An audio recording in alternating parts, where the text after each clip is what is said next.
okay, God, where do I find the confidence to do what you call me to do? If he says to seek him and he will show you which path to take, you already have your answer. Just seek the Lord. Not saying this at you, I'm saying this with you. Hi guys, welcome to the YouTube channel. My name is Michaela Smith and you're watching Prayer Closet Pieces.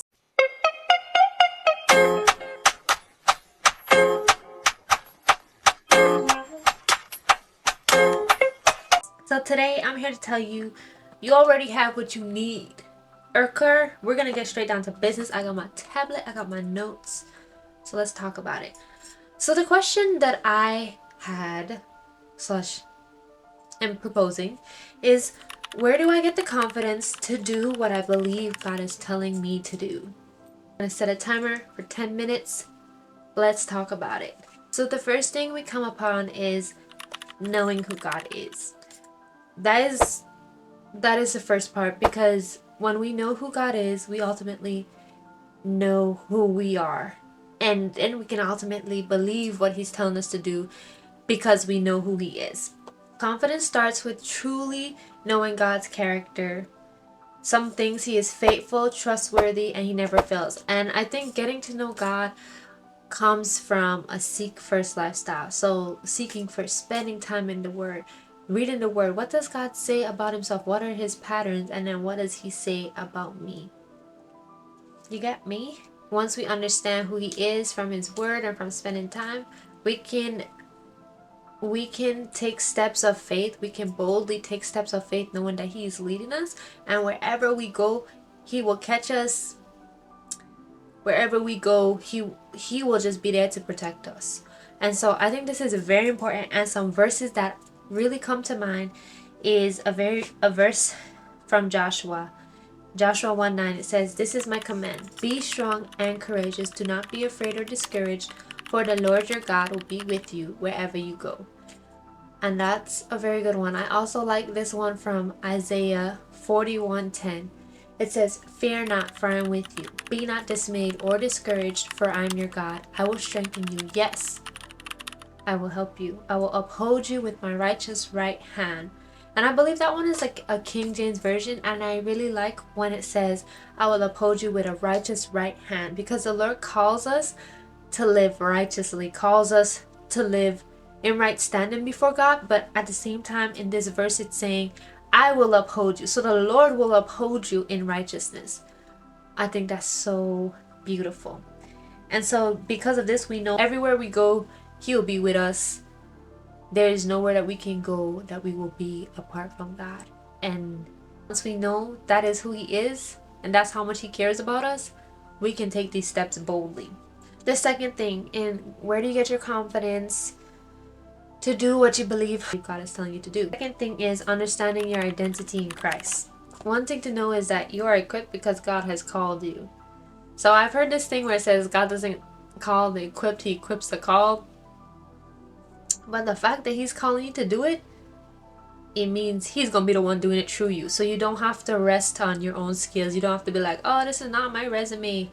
This is not on my resume." Well, God called you to do it. He's going to make a new resume. He's going to give you the strength. It's the beauty, because like where we end, the Lord begins. So better you end soon. So ultimately, your confidence should be rooted in who God says you are, not in your own abilities. And a verse to hold on to is 2 Timothy 1:7. "For God has not given us a spirit of fear and timidity, but of power, love, and a sound mind." I think of power. I just think it's so cool that he talks about of power, love, and a sound mind. So whenever there is fear, you're like, "I don't know if I can do this and that." Just know, it's not you doing it, it's gonna be God. And I think that's so beautiful, because I always be like, well, I guess God gonna do it. Number 3 is taking small steps in faith. Taking small steps. And that's literally with anything. Just take steps. Take some small steps. Build your confidence. I'm thinking about one time one of my teams, we went ice skating, and this young boy who never ice skated, he just jumped on the ice and started going. He started going, he just started, and he never ice skated before. But me, ice skating not my thing, so I had to take small steps. Am I a professional skater? No, but I'm just saying some people just need to take some small steps, and once you practice and do it over and over again, you're gonna be skating. So God doesn't expect you to have it all figured out before you begin, but confidence grows as you take action in obedience. And I think that's even with your relationship with God. Like when you steward the things that he has given you well, like stewarding the little things on the daily, like that grows your confidence in God, and that also tells God like, okay, I can trust that person with more. So like being faithful in the seemingly natural place. And then we have Psalms 37:23. The Lord directs the steps of the godly. He delights in every detail of their lives.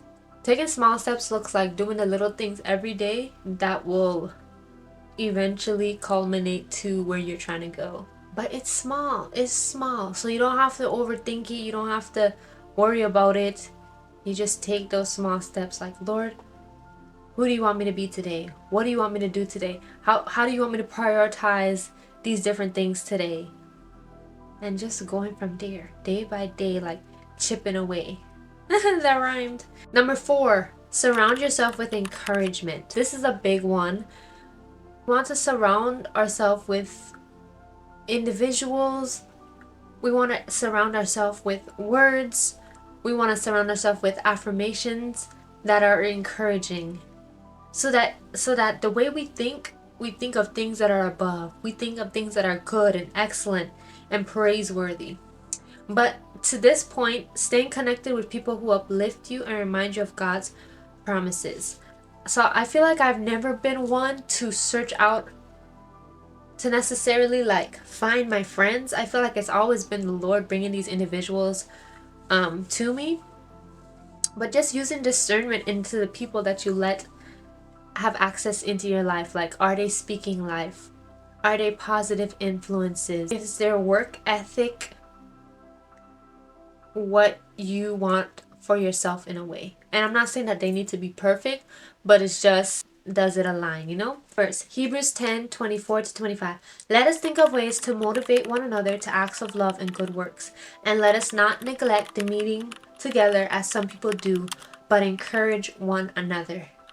I was like, I think it's so big, and I was thinking about, let us think of ways to motivate one another to acts of love and good works. Let us think of ways, like, really, when do we sit down and think of ways like, how can I motivate this person? The last one, number 5, is praying and trusting God's timing.